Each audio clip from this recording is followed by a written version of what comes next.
নমস্কাৰ মজিত আপোনালোকে চাবলৈ আৰম্ভ কৰিছে আছামিজ অনলাইন ইউটিউব চেনেল। বন্ধুসকল বলগতে চাওক আজি সন্ধিয়াৰ 7টা গুৰুত্বপূৰ্ণ খবৰ। বন্ধুসকল প্ৰথম খবৰটি হৈছে কৃষি আইনৰ নিচিনাকৈ কেন্দ্ৰীয় চৰকাৰক নাগৰিকত্ব সংশোধনী আইন চমুকৈ কা প্ৰত্যাহাৰৰ দাবী মুছলিম সংগঠনৰ। কৃষকসকলৰ নিৰৱচ্ছিন্ন আন্দোলনৰ বাবে প্ৰধানমন্ত্ৰী নৰেন্দ্ৰ মোদীয়ে তিনিখন কৃষি আইন প্ৰত্যাহাৰৰ কথা ঘোষণা কৰাৰ পাছতে মুছলিম সংগঠন জমিয়ত উলামায়ে হিন্দে কেন্দ্ৰীয় চৰকাৰক নাগৰিকত্ব সংশোধনী আইন চমুকৈ কা প্ৰত্যাহাৰ কৰাৰ বাবে আহ্বান জনাইছে। জমিয়ত উলামায়ে হিন্দৰ সভাপতি মৌলানা আৰছাদ মাদানীয়ে কেন্দ্ৰীয় চৰকাৰৰ কৃষি আইন প্ৰত্যাহাৰ কৰাৰ সিদ্ধান্তক আদৰণি জনায়।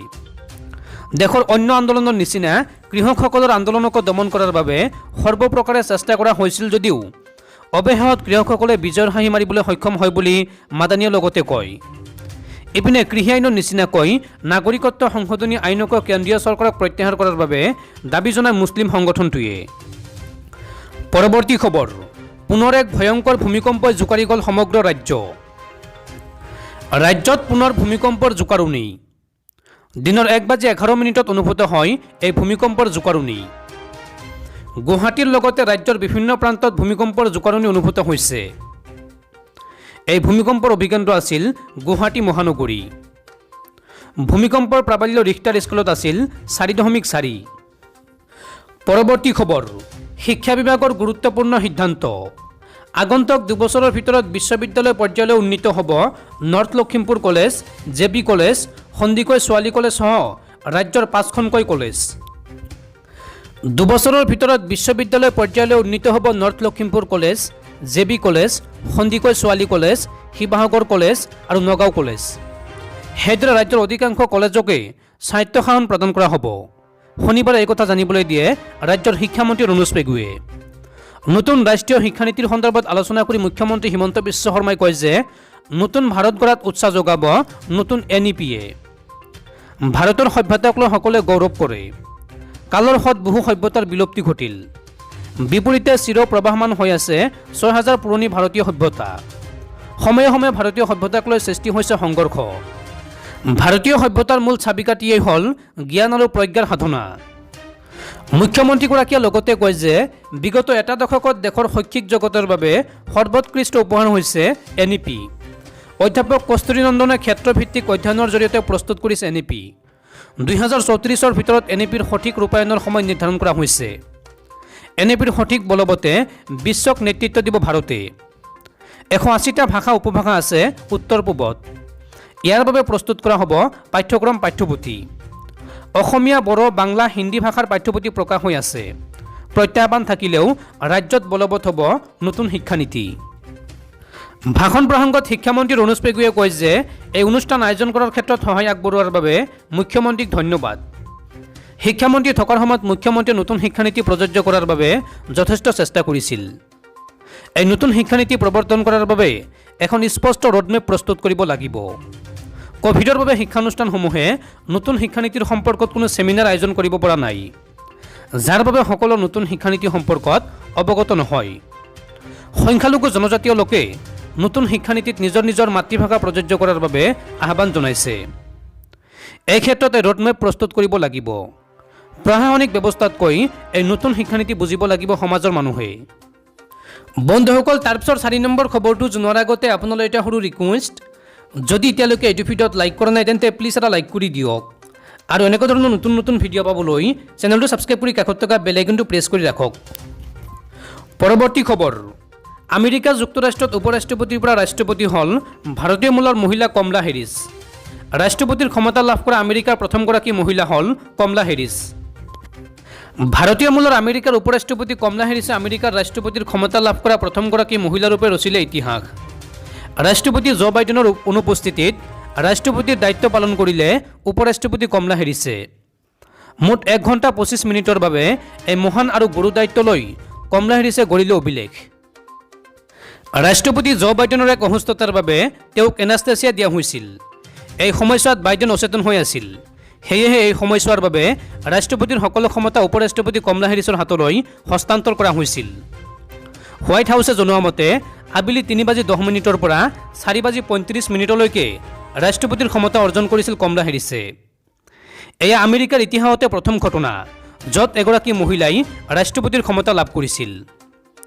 ৭৯ বছৰীয়া বাইডেনৰ জন্মদিনৰ আগমুহূৰ্তত নিয়মিত স্বাস্থ্য পৰীক্ষাৰ সময়ত এই সাময়িক ক্ষমতা হস্তান্তৰকৰণ কৰা হৈছিল। কলনস্কপি পৰীক্ষাৰ বাবে এনাষ্টেচিয়া দিয়া হৈছিল ৰাষ্ট্ৰপতি জো বাইডেনক। পৰৱৰ্তী খবৰ, দেশৰ ভিতৰত স্মাৰ্ট পুলিচিঙৰ ক্ষেত্ৰত তৃতীয় শীৰ্ষস্থান লাভ কৰিলে অসম আৰক্ষীয়ে। দেশৰ ভিতৰত স্মাৰ্ট পুলিচিঙৰ ক্ষেত্ৰত তৃতীয় শীৰ্ষস্থান লাভ কৰিছে অসম আৰক্ষীয়ে। ইণ্ডিয়ান পুলিচ ফাউণ্ডেশ্যনে দেশৰ আটাইকেইখন ৰাজ্য আৰু কেন্দ্ৰীয় শাসিত অঞ্চলসমূহৰ আৰক্ষীক লৈ এক সমীক্ষা চলাইছিল।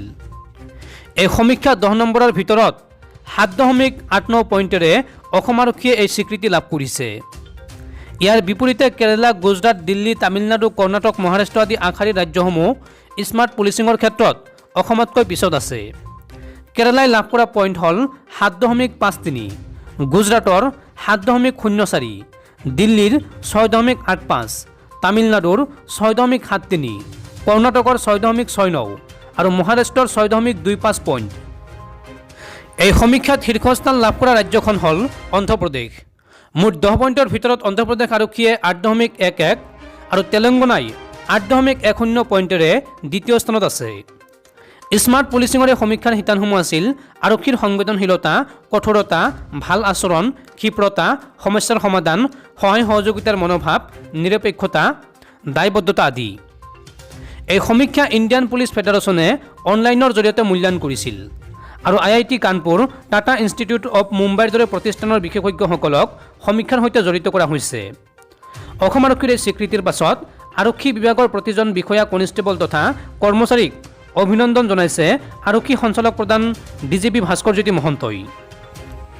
পৰৱৰ্তী খবৰ, ৰাঞ্চিত নিউজিলেণ্ডৰ পৰাজয়, ৰোহিত শৰ্মাৰ নেতৃত্বত ভাৰতৰ শৃংখলা দখল।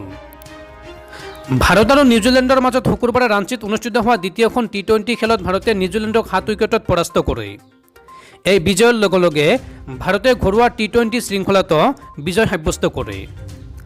ভাৰতে বৰ্তমানলৈকে 3খন খেলৰ শৃংখলাটোত 2-0 ব্যৱধানত অগ্ৰগতি লাভ কৰি আছে। কালি ভাৰতে টছত জয়ী হৈ প্ৰথমে নিউজিলেণ্ডক বেটিং কৰিবলৈ আমন্ত্ৰণ জনায় আৰু নিউজিলেণ্ডে নিৰ্ধাৰিত 20 অভাৰত মাত্ৰ 153 ৰানহে কৰিবলৈ সক্ষম হয়। ভাৰতে 154 ৰানৰ বিজয় লক্ষ্য আগত ৰাখি খেলিবলৈ আহি 3টা উইকেট হেৰুৱাই প্ৰয়োজনীয় ৰানৰ লক্ষ্যত উপনীত হয়। ভাৰতৰ হৈ KL ৰাহুলে দৰ্শনীয় 65 ৰানৰ ইনিংছ খেলে। ইপিনে বলিঙত ভাৰতৰ হৈ অভিষেক ঘটোৱা হৰ্ষল পেটেলে শ্ৰেষ্ঠ প্ৰদৰ্শন দাঙি ধৰে। এই বিজয়ৰ লগে লগে ভাৰতে ঘৰৰ মাটিত ক্ৰমাগতভাৱে 5টা T20 শৃংখলা দখল কৰিলে। পৰৱৰ্তী খবৰ, কোনো লোকক ধৰ্মান্তকৰণ কৰাৰ প্ৰয়োজন নাই, কেৱল তেওঁলোকক কেনেদৰে জীৱন নিৰ্বাহ কৰিব লাগে সেয়া শিকোৱা উচিত। এই মন্তব্য RSS প্ৰধান মোহন ভাগৱতৰ।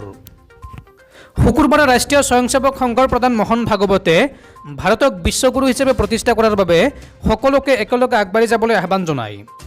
আমি কোনো লোকক ধৰ্মান্তকৰণ কৰাৰ প্ৰয়োজন নাই, কিন্তু তেওঁলোকক কেনেদৰে থাকিব লাগে সেইটো শিকোৱা উচিত। ৰাষ্ট্ৰীয় স্বয়ংসেৱক সংঘৰ প্ৰধান মোহন ভাগৱতে এইদৰে মন্তব্য কৰে। আমাৰ সম্প্ৰদায়ৰ জীৱন ধাৰণ প্ৰণালী, উপাসনা প্ৰণালীৰ কোনো ধৰণৰ সলনি নোহোৱাকৈ উদয় ভাল মানুহ সৃষ্টি কৰি আহিছে। কোনো লোকে ভাৰতৰ এই প্ৰাচীন পৰম্পৰা সলনি কৰিবলৈ চেষ্টা কৰিলে ভাৰতৰ জীৱন ধাৰণ প্ৰণালী আৰু সভ্যতাই তেনেধৰণৰ প্ৰচেষ্টাক ব্যৰ্থ কৰিব বুলিও ভাগৱতে লগতে কয়। শুকুৰবাৰে ৰাষ্ট্ৰীয় স্বয়ংসেৱক সংঘৰ প্ৰধানগৰাকীয়ে এক অনুষ্ঠানত অংশগ্ৰহণ কৰি এইদৰে মন্তব্য কৰে। ইয়াৰ পূৰ্বে মোহন ভাগৱতে ভাৰতত বসবাস কৰা সকলো লোক হিন্দু বুলি গুৰুত্বপূৰ্ণ মন্তব্য কৰিছিল। ভাগৱতে ভাৰতত বৰ্তমান যিসকল মুছলমান অথবা খ্ৰীষ্টিয়ান ধৰ্মৰ লোক আছে সেইসকল লোকৰ পূৰ্বপুৰুষ হিন্দুৱে আছিল বুলি কৈছিল।